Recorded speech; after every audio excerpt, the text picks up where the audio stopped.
Hi, Renee. So we just listened to City Council do even worse than what I thought. I thought they would scale back to hiring one police officer. But in defending hiring two officers, as was proposed, even though so many people from Boulder Surge and others in the community in Boulder came and spoke against hiring more officers, they hired two.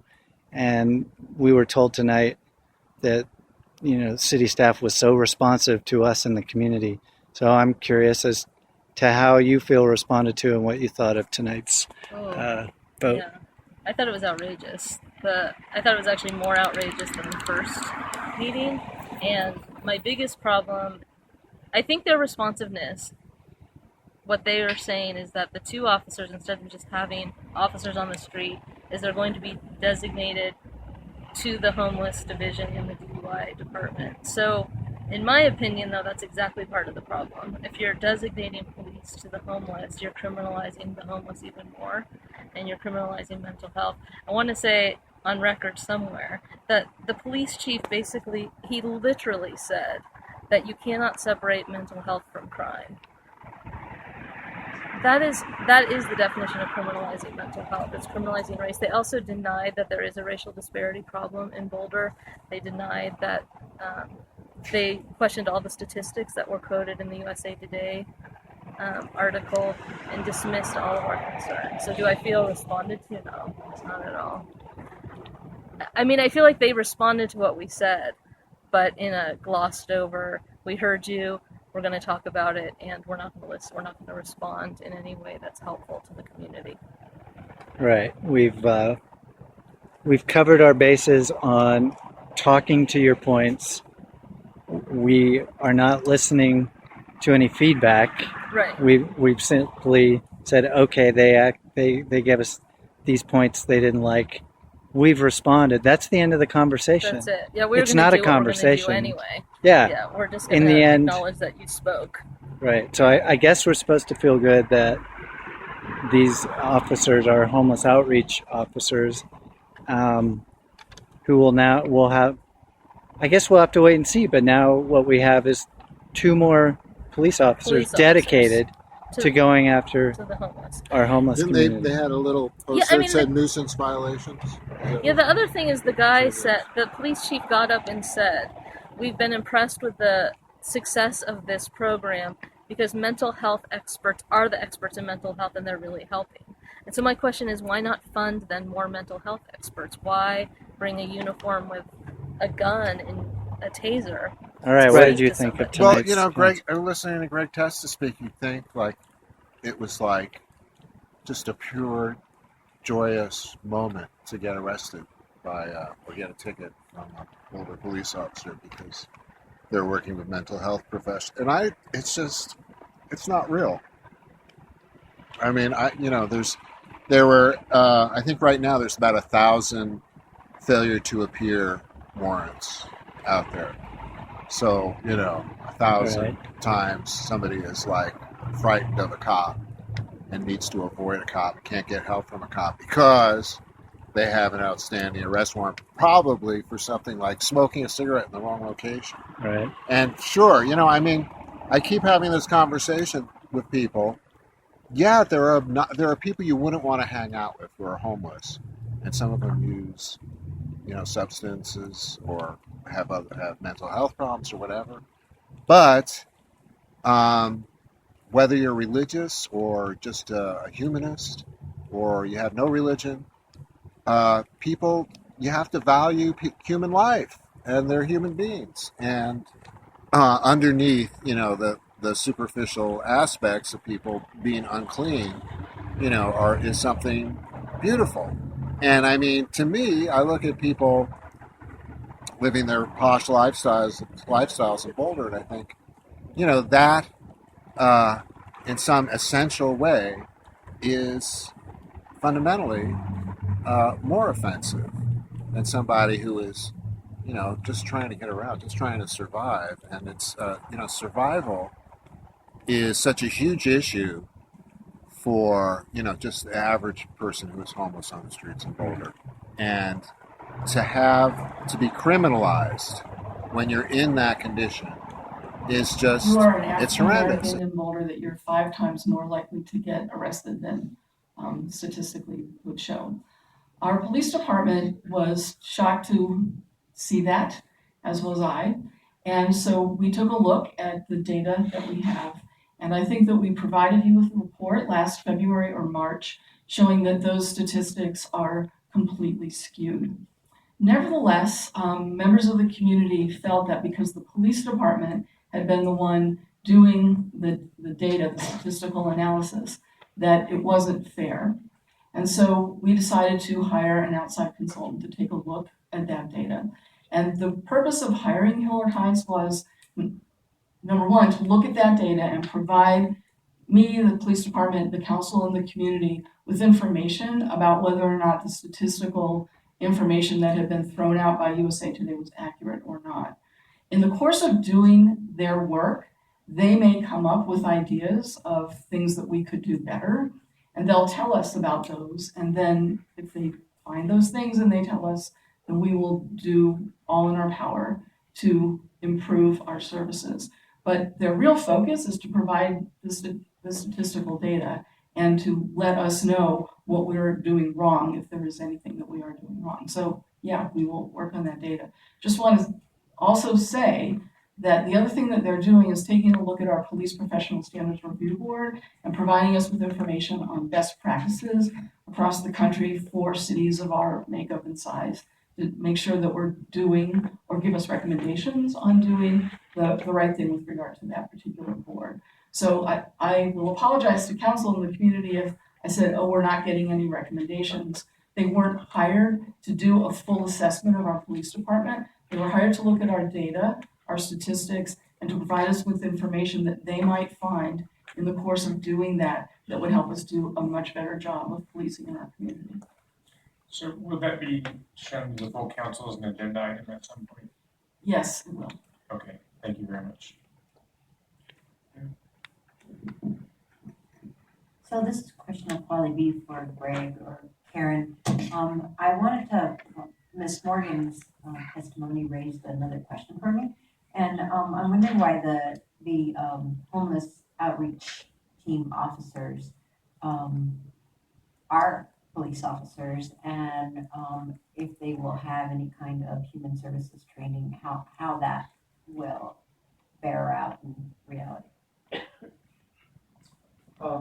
Hi, Council. Greg Testa. So you're asking why are they police officers? Right, and to respond to Ms. Morgan's comments. So in the United States, we have evolved over time where, as we have changed culturally in law enforcement and with how we handle mental health, where we moved away from centralized mental health facilities to a point where there was an absence of how we address mental health in this country. And that gap of void got picked up by law enforcement for a variety of reasons. Most of the mental health calls that we respond to, if not the vast majority, are not just based on a mental health issue, but based on some type of reported crime or welfare check. In the state of Colorado, there's only 3 ways somebody can be put on a mental health hold. In other words, a 72-hour mental health hold. A doctor can do that, through a court order, or a police officer. Even EDGE does not have the authority, a clinician does not have the authority to do that. They can come out, they can advise an officer, they can talk about that, but the officer has, if the decision is made that the person is a danger to themselves or others, or is gravely disabled, a law enforcement officer by statute is the one who has the authority to do that. So it's not, you can't separate out criminal activity and mental health. They are combined. The majority of criminal actions that we deal with have some type of mental health component or substance abuse component. So to simply say we don't need cops to deal with mental health issues is looking at that way too simplistically. They're blended, and law enforcement does need to be involved in that. That's why I want 2 officers to be involved in that. There's also other responsibilities that they're going to have. It could be enforcement activities. It could be other responsibilities that a law enforcement officer has. I hope that answers your question. Yes, thank you. Thanks, Greg. Anybody else on anything on the budget? I'll just make a comment. Right. Well, I guess I want to appreciate the issues that have been raised, and I know that the responses are not sufficient to some of the folks who have spoken, but I feel like what you've proposed is pretty responsive to some of the concerns that are raised, and I do appreciate you making some of those tweaks that respond to some of these issues, and I think it's worth trying out some of these approaches. I do think the EDGE program is a big improvement over where we were, and it will be very interesting to see how this homeless outreach team works, but I think that these are things worth trying, and I do appreciate that effort. Ready for motion? Sure. Right. Okay, Nick? Sure. Okay. Yeah. So I would move that we adopt ordinance number 8085 as amended, adopting the 2016 City of Boulder budget. Motion 8086, establishing the City of Boulder property tax mill levy for 2015 to be collected in 2016. Ordinance number 8087 is amended, appropriating the 2016 City of Boulder budget. In 8088, adopting certain, changing certain fees, and then I'll deal with the bottom. Okay, you deal with the bottom. So the top four ordinances. Second. All right, moved and seconded. Tim or anybody with any further comments? I mean, this is the basic city budget, so. Yeah. Well, I mean, I think we're very fortunate to be able to fund all the things that we are. I mean, just recognize that we're in really great times here in the city. I think this budget is really well thought out, and the changes that have been brought forward to us make a lot of sense in terms of staffing and all that. And it's a very responsible budget as well, and with our reserves and all of that. And so I'm proud to be able to support this budget, and I'll keep my comments. Who seconded? Did you say? No, George. Yours did. George.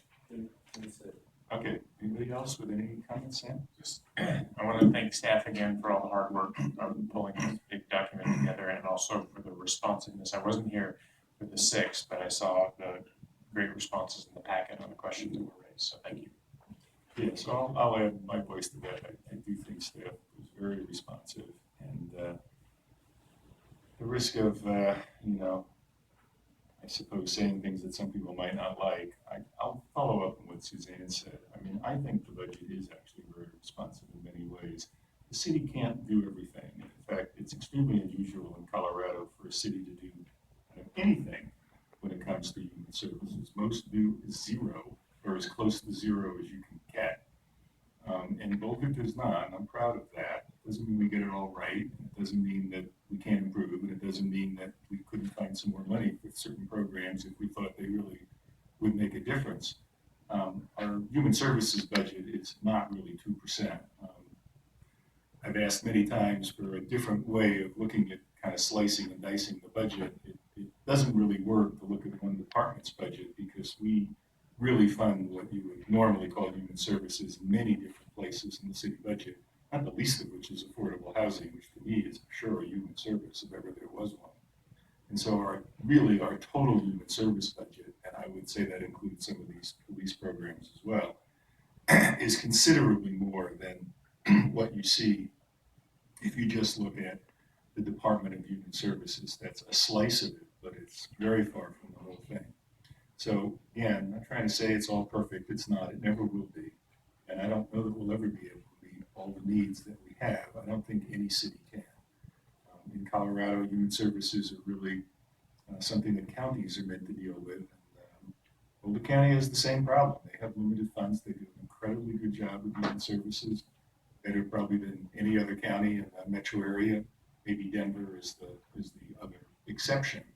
But Denver's weird because they're a city and a county, so they have a very different setup. And you can't really compare either us or Boulder County to Denver. But frankly, I think we do a really good job. And again, it doesn't mean it's perfect, but we really try. And I was quite pleased to hear about these programs. I didn't know about the EDGE program. And again, maybe it needs to be expanded. Maybe we need to do more with it. But when you have a program that takes 90+% of the people and helps them avoid any sort of any entry into the criminal justice system and deals with them in a different way, it sure seems like a success to me.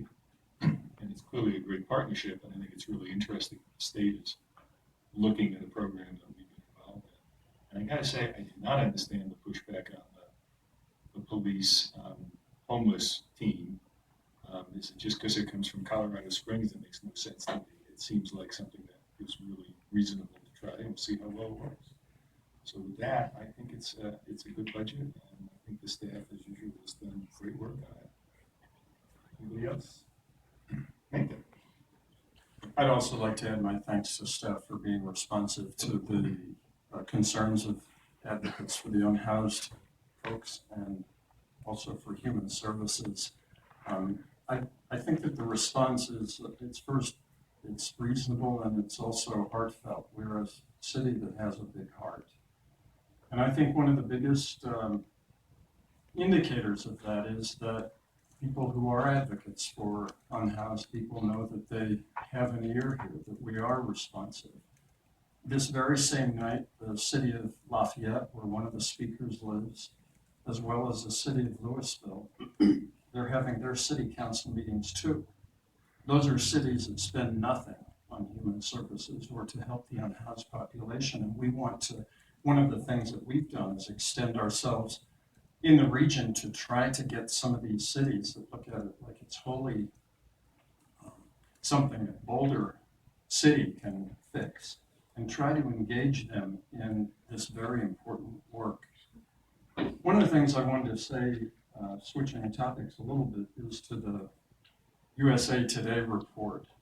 One of their assertion that we've heard from advocates for people who question the arrest statistics, saying that we are racist or we're doing racial profiling. We take the comments that you've made seriously, which is why we've hired a consultant to review those statistics and help us understand exactly what they mean. But I think it's important because some people are not aware of the statistics that are used in that USA Today report, to say that what they were talking about is it's something like 3% to 3.3% of the arrests that were made by the City of Boulder Police Department were of African Americans. This is it's a very low percentage. It is more than the percentage of African Americans who live in Boulder, which is I guess shows the extent to which in this town we lack diversity, and many of us are really rue that fact and feel like our lives are to be enriched by having a greater percentage of diversity within our city.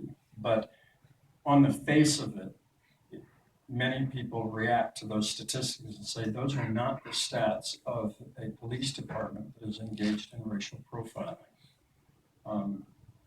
The other thing I wanted to add to what James said about the consultant that's been hired is that last week they were here to interview human services advocates for homeless people, and anyone else in the community that wanted to contribute to this study with perspectives or facts, asking them to investigate particular parts of our city or the department to see if because we want to rout out and eliminate behavior that does